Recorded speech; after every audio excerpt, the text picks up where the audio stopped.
2장 11절을 함께 읽어봅시다. 시작.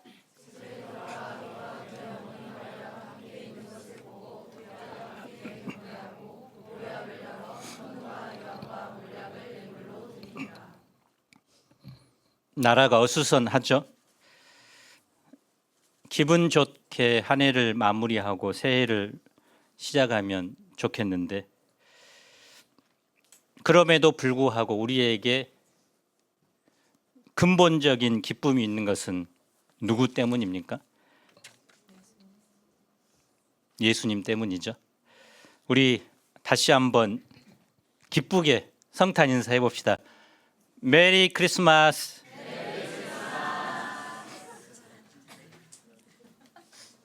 성탄절은 예수님의 탄생을 기념하는 절기죠. 오늘 말씀에는 대조적인 두 왕이 나옵니다. 헤롯 왕과 예수님이죠. 예수님은 이 땅에 어떤 왕으로 오셨습니까? 우리는 그 예수님을 어떻게 맞이해야 할까요? 1절 상반절을 봅시다. 헤롯 왕 때에 예수께서 유대 베들레헴에서 나시매. 헤롯이라는 이름은 영웅의 아들이라는 뜻입니다. 멋진 이름이죠. 사실 세상의 관점으로 보면 헤롯은 입지전적인 성공 모델이요 위대한 사람이라고도 볼 수 있습니다. 그의 부모는 그가 난세를 극복하고 구원하는 영웅으로 살기를 바랐던 것 같습니다. 그런데 그는 어떤 삶을 살았을까요? 에돔 후손으로 이두메에서 온 안티파테르의 아들입니다. 정치적인 수완이 뛰어나서 25살에 갈릴리 총독이 됩니다. BC 37년경에는 로마로부터 유대의 전체 왕으로 세움을 받고 BC 4년까지 유대를 통치합니다. 하지만 그는 유대인으로서 정통성이 없었기 때문에 늘 왕권에 대한 불안함을 가졌습니다.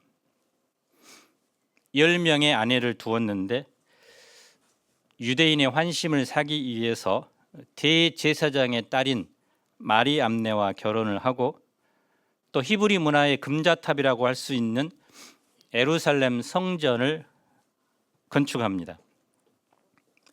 또 로마 황제의 확실한 신임을 얻기 위해서 인공 항구를 건설하여 황제의 이름을 따라 가이사라라 부릅니다. 그는 권력에 대한 집착이 아주 강했는데요. 자기의 뒤를 이을 장남을 죽이기도 하고 또 다른 두 아들도 그가 죽기 나흘 전에 살해합니다. 장모, 부인까지도 죽입니다.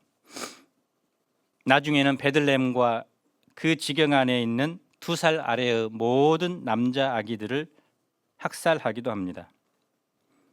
그래서 헤롯의 아들이 되기보다는 헤롯의 돼지가 되는 것이 더 안전하다고 말까지 있을 정도입니다. 헤롯은 돼지고기를 안 먹었기 때문입니다.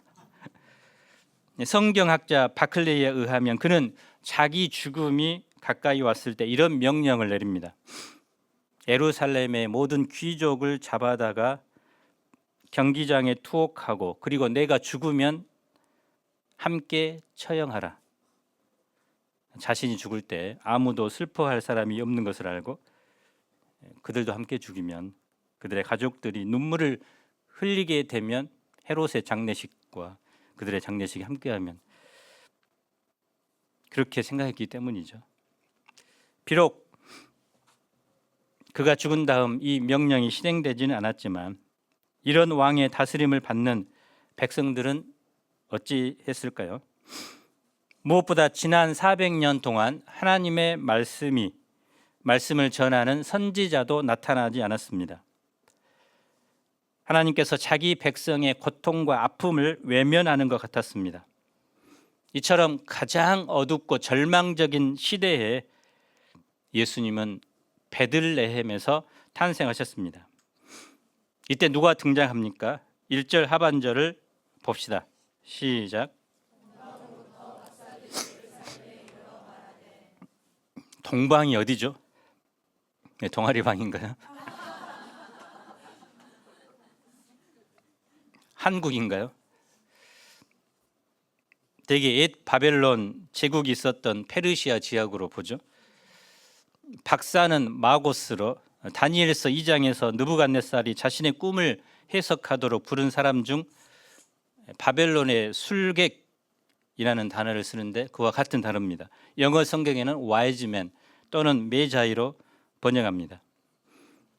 고대 중동 세계에서 박사들은 왕들의 신임을 받는 조언자였고 수학, 천문학, 의학, 점성술, 연금술, 꿈 해석, 역사에 대한 지식과 마술 및 초자연적인 예술에 능통한 학식 있는 지혜로운 사람들 또는 성직자들이었습니다.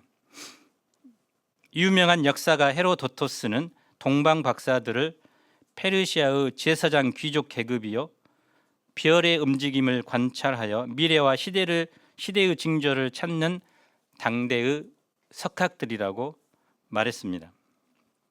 이 페르시아는 과거 유대인들이 포로로 잡혀가 살았던 지역이죠. 그 지역에는 인류의 구주 그리스도가 유대인의 왕으로 오실 것이며 민수기 24장 17절에 의하면 한 특별한 별이 나타나 그의 탄생을 알릴 것이라는 사상이 널리 퍼져 있었습니다. 천문학을 연구하던 박사들은 이 내용을 잘 알고 있었습니다. 그들은 어느 날 밤하늘에 별을 관찰하던 중 이 놀라운 별을 발견한 것입니다. 아니, 저 별 좀 봐. 저게 바로 예언된 유대인의 왕의 별인 것 같아. 그들은 토론과 문헌 연구 끝에 그 별이 바로 유대인들이 말하던 그 메시아의 별임을 확신하게 됩니다. 인류를 구원한다고 구원할 자로 오신 분, 이 유대인의 왕으로 오신 그분을 꼭 한번 보고 싶었습니다. 이 기회를 놓치면 평생 기회가 다시는 없을 것 같았습니다. 그들은 즉시 짐을 꾸려 여행을 시작합니다. 산을 넘고 강을 건너고 사방을 지납니다. 메시아를 만나고자 하는 일념으로 계속 서쪽으로 이동합니다. 마침내 예루살렘에 도착합니다. 그들은 예루살렘 시민들을 붙들고 이렇게 묻습니다. 유대인의 왕으로 나신 이가 어디 계시냐? 우리가 동방에서 그의 별을 보고 그에게 경배하러 왔노라. 동방 박사들이 왔다는 소문이 순식간에 예루살렘 전역에 퍼집니다. 3절을 봅시다. 헤롯 왕과 온 예루살렘이 듣고 소동한지라. 소동한다는 말은 지축이 흔들릴 정도로 사람들의 마음이 흔들리고 혼란스럽고 고통스러웠다는 것입니다. 헤롯 왕이 왜 소동한 거죠? 강력한 경쟁자가 나타났다고 생각한 것입니다. 왕은 자기인데 또 다른 왕이 나타났다고 하니 그렇겠죠. 예루살렘 사람들은 왜 소동한 거죠? 메시아를 맞이할 마음의 준비가 전혀 되어 있지 않았습니다. 메시아에 대한 열망은 있었지만 그러나 실상 삶은 고통스러웠지만 먹고 사는 생활의 염려, 또 세상의 잔재무에 푹 빠져 살았기 때문입니다. 헤롯 왕은 성경에 관한 한 전문가들인 대제사장들과 서기관들을 모아놓고 그리스도가 어디서 태어날 것인지 묻습니다. 그들은 미가서 5장 2절 말씀을 인용하여 그리스도가 베들레헴에서 탄생할 것을 정확하게 말해줍니다. 5절 6절을 한번 읽어볼까요? 시작.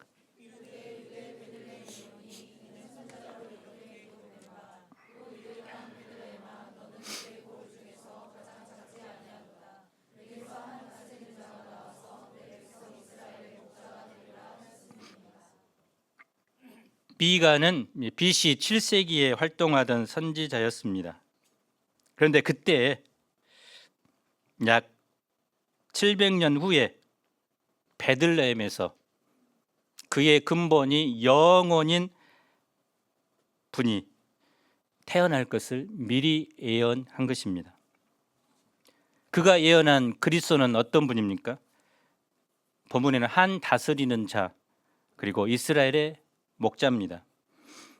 다스리는 자는 왕을 가리키죠. 세상의 왕들은 어떻게 다스립니까? 대표적으로 이 헤롯 왕처럼 무력으로 다스립니다. 군사력과 공포심으로 다스립니다. 그래서 모태똥은 모든 권력은 천국에서부터 나온다라고 말했습니다. 그런데 예수님은 왕이시지만 어떻게 다스립니까? 목자가 양들을 섬기듯이 섬김으로 다스립니다. 그의 백성을 사랑과 평화로 다스리셔서 푸른 풀밭과 쉴만한 물가로 인도해 줍니다. 하나님께서 에스겔 선지자를 통해 예언한 것처럼 예수님은 연약한 자를 강하게 하고 병든 자를 고치고 상한 자를 싸매주고 쫓기는 자를 돌아오게 하고 잃어버린 자를 찾는 다윗 왕과 같은 목자 왕이십니다.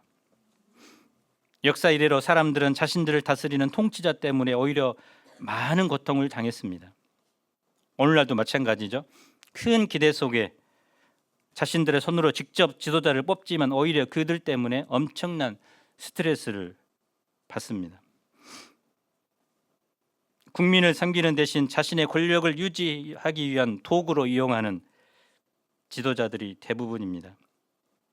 백성들의 절박한 문제에 관심이 없습니다. 알지라도 해결할 능력이 없습니다. 그래서 우리는 이 땅의 지도자들, 물론 소망을 품어야 되겠지만 진정한 지도자, 왕 대신 주님을 바라봐야 합니다. 사람들에게는 목자처럼 다스려줄 왕이 필요합니다. 예수님은 우리의 목자가 되시기 위해 이 땅에 육신을 입고 오셨습니다. 그리고 양을 위해 자신의 목숨까지 버리는 선한 목자가 되셨습니다. 헤롯 왕은 가만히 박사들을 불러 언제 별이 나타나는지를 자세히 묻습니다. 그때를 알면 아기의 나이를 알 수 있겠죠.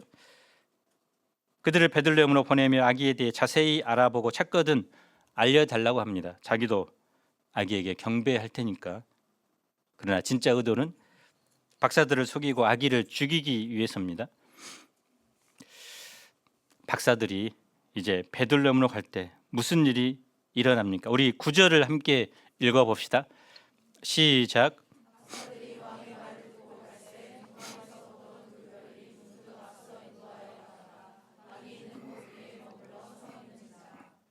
그래서 동방에서 보던 그 별이 다시 나타났습니다. 그들의 길을 인도합니다. 그리고 아기가 있는 집 위에 섭니다. 하늘로부터 아기가 있는 집을 밝게 비춥니다. 마치 이스라엘 백성이 광야에서 불기둥과 구름 기둥으로 하나님의 인도를 받았던 것이 연상됩니다. 이 별은 오늘날에는 우리를 그리스도에게 인도하는 성령의 인도하심이기도 합니다. 이 별이 도대체 무슨 별인가에 대해 여러 의견이 많죠.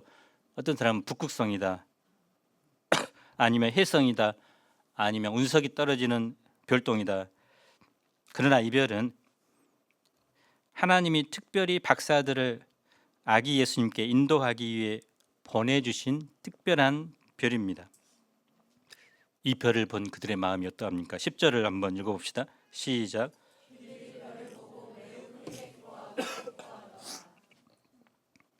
그냥 크게 기뻐하더라라고 하면 될 것을 매우 크게 기뻐하고 기뻐하더라라고 표현합니다.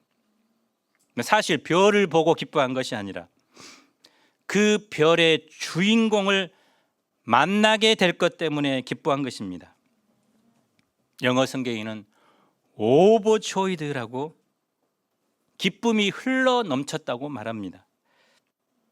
최상의 기쁨, 참된 기쁨을 말합니다. 당시 지성인들은 근엄하고 냉정하여 자기 감정을 잘 표현하지 않았습니다. 그러나 그들은 너무 기뻐서 우리 CBF 어린이들처럼 오늘 펄쩍펄쩍 뛰며 이제 댄싱을 할 것인데요. 이처럼 기뻐한 것입니다. 그동안 여행의 모든 수고, 고난이 다 사라졌습니다. 지금까지 살면서 이런 기쁨은 처음이었습니다. 이 박사라는 그들의 지위를 생각하면 지금까지 그들에게도 기뻐했던 순간이 있었겠죠. 페르시아 대학 수시 합격 통지서를 받을 때 기뻤습니다. 우리 수험생들이 원하던 대학에 합격할 때 우리 부모님들 또 본인 얼마나 기쁠까요?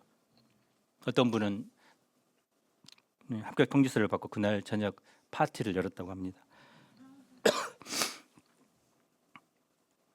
박사학위를 받을 때, 또 사이언스 잡지에 최고의 논문을 발표해서 유명해졌을 때, 사람들의 인기와 존경을 받았을 때, 또 이상형 여자와 결혼을 했을 때, 자녀를 얻었을 때 기쁨이 있습니다. 그런데 유대인의 왕이 태어난 곳 위에 머물러 있는 그 별을 보았을 때 그 기쁨과는 비교할 수 없었습니다. 도대체 어디서 엄청난 이 기쁨이 박사들에게 솟아납니까? 바로 참된 경배의 대상, 예배의 대상을 찾았기 때문입니다. 우리에게 있어서 이 세상 최고의 기쁨은 바로 예수 그리스도를 만날 때입니다. 인간은 무엇인가 기쁨이 있어야 사는 존재입니다. 살 맛이 없다 이렇게 말하는 사람들은 기쁨이 없다는 말과 같습니다. 사람들은 기쁨을 찾죠. 어디에서 기쁨을 찾습니까? 이 명품족들은 명품족을 모으는 데서 기쁨을 찾는다고 합니다. 명품을 살 형편이 없는 사람은 짝퉁이라도 들고 다닙니다. 연구실에서 밤늦게까지 연구에 몰두해서 기쁨을 누리기도 하고, 게임에 몰두하여 재산이 점점 불어나는 데서 기쁨을 찾습니다. 연봉이 이제 올라가면 또 기쁘겠죠.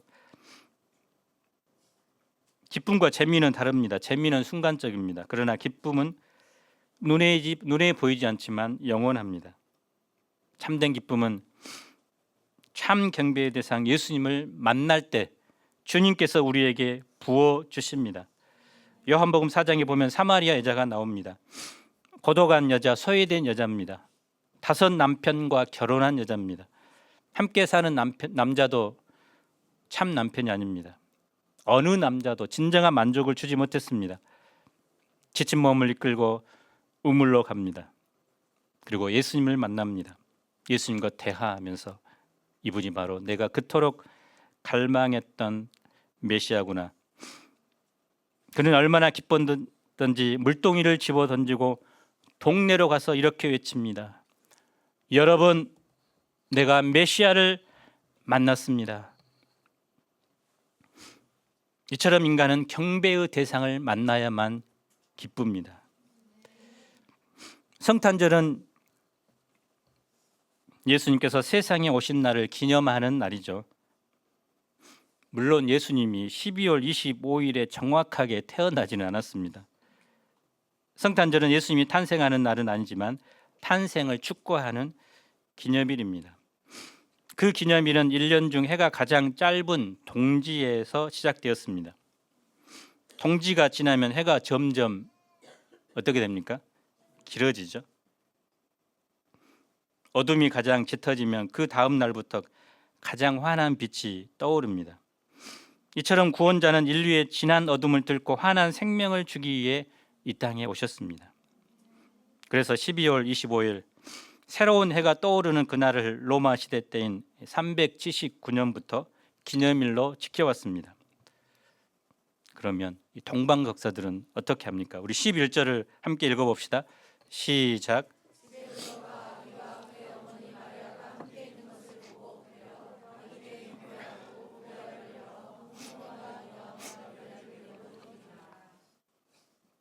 그들은 아기를 이제 안아보고 장차 큰 인물이 될 거예요라고 덕담을 해줄 수 있고요.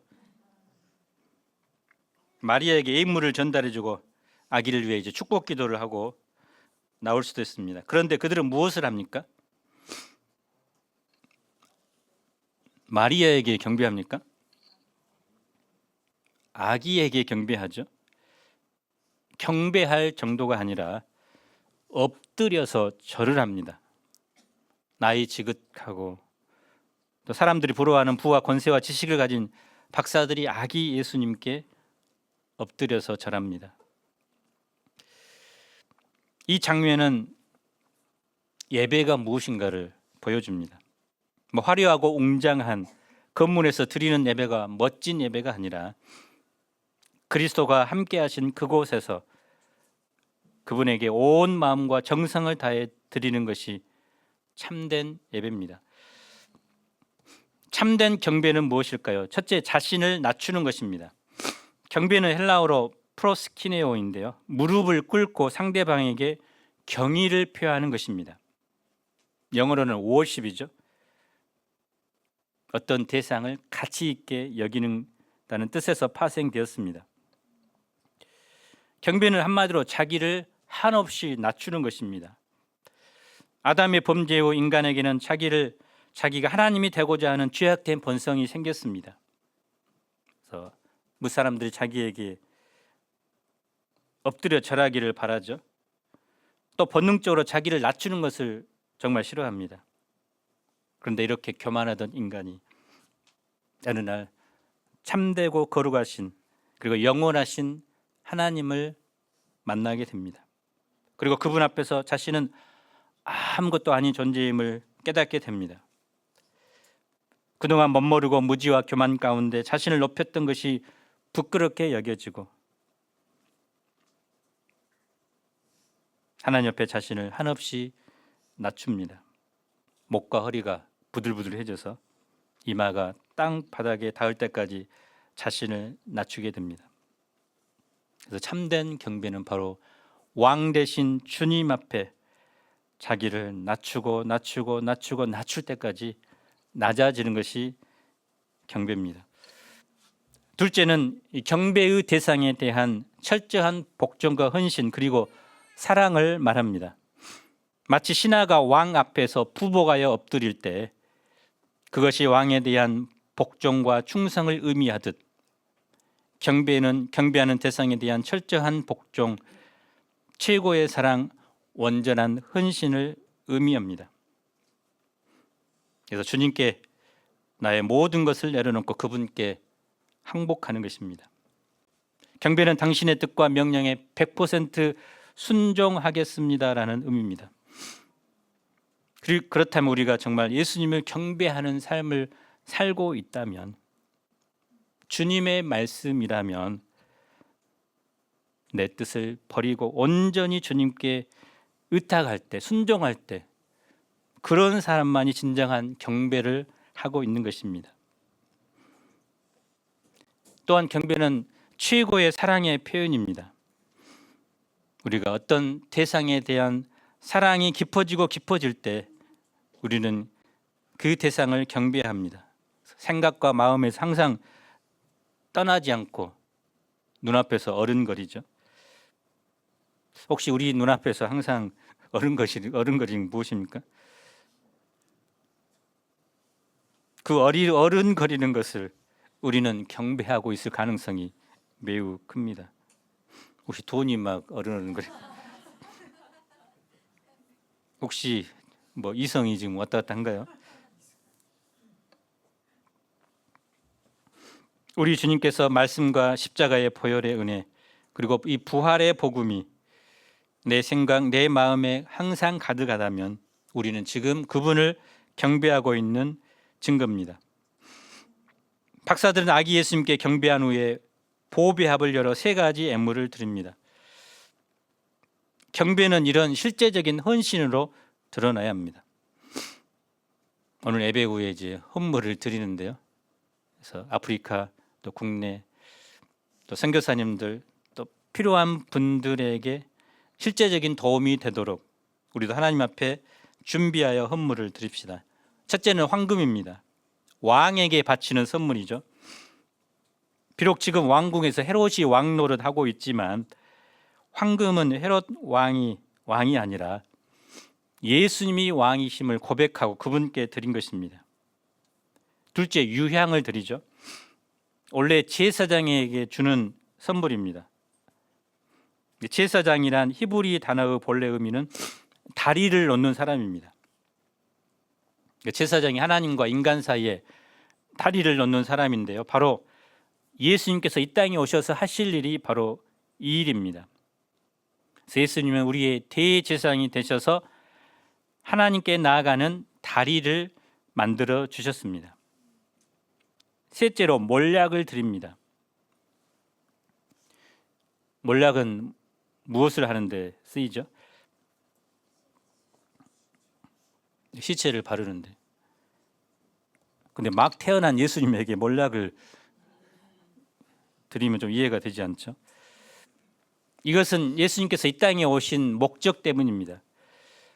그래서 예수님은 죄인들을 대신해서 죽기 위해서 이 땅에 태어나셨습니다. 그래서 몰약은 예수님의 고난과 죽음을 상징합니다. 그래서 동방 박사들이 드린 이 세 가지 예물은 예수님의 정체성을 확연히 보여줍니다.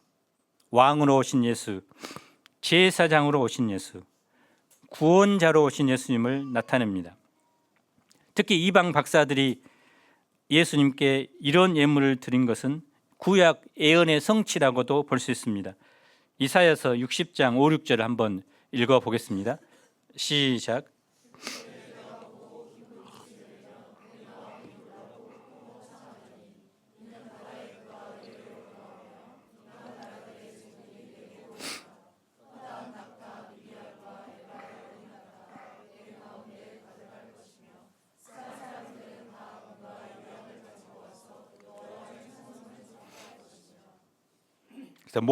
모든 나라 또 모든 통치자가 예수님을 섬기게 될 것을 예언한 거죠.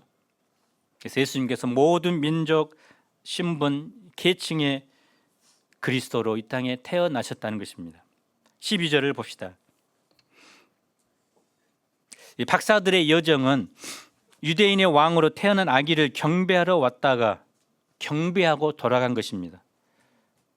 많은 돈과 시간과 힘을 쏟아서 유대인의 왕을 만났지만 어떤 청탁을 하지 않죠. 예루살렘에 온 김에 여행하고 한 것도 아니죠. 오직 예수님께 경배하고 예물을 바치고 빈손으로 돌아갔습니다. 예수님을 만나고 경배하는 것으로 충분했기 때문입니다. 그래서 예수님을 경배했을 때 그 마음에 하나님의 통치가 임했습니다. 그래서 그 기쁨은 이제 고국에 돌아가서도 그들의 마음속에서 사라지지 않는 영원한 기쁨이 되었습니다. 성탄절은 하나님의 아기로 오신 날입니다. 그 아기는 온 인류의 경배를 받기에 합당한 왕입니다. 우리를 다스리시는 목자입니다. 그래서 그분의 다스림을 받을 때 누구나 최상의 기쁨, 최고의 기쁨을 누리게 됩니다. 이번 성탄절에는 우리가 다른 무엇보다 이 아기로 오신 예수님을 온 마음을 다하여 경배할 수 있기를 간절히 기도합니다. 그럴 때 우리의 스트레스, 우울, 슬픔을 압도하는 하늘의 기쁨을 맛보게 될 것입니다. 더 나아가 초대교회 성도들은 성경의 마지막 구절을 늘 암송했다고 합니다. 한번 계시록 22장 20절 21절을 읽어보겠습니다. 시작.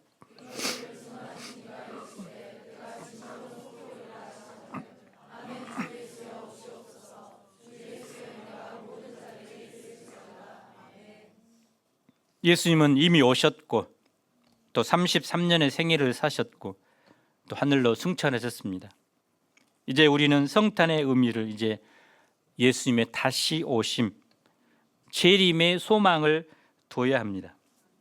그래서 예수님의 다시 오심을 소망하면서 이 참 경배의 대상 예수님을 만방에 전하는 성탄절이 되기를 간절히 기도합니다. 제가 기도하겠습니다. 동방 박사들이 1500km가 넘는 그 험한 길을 유대인으로 왕으로 오신 예수님을 만나고 경배하기 위해 왔습니다. 그 주님을 만났을 때 지금까지 누리지 못한 가장 큰 기쁨을 누리게 되었습니다.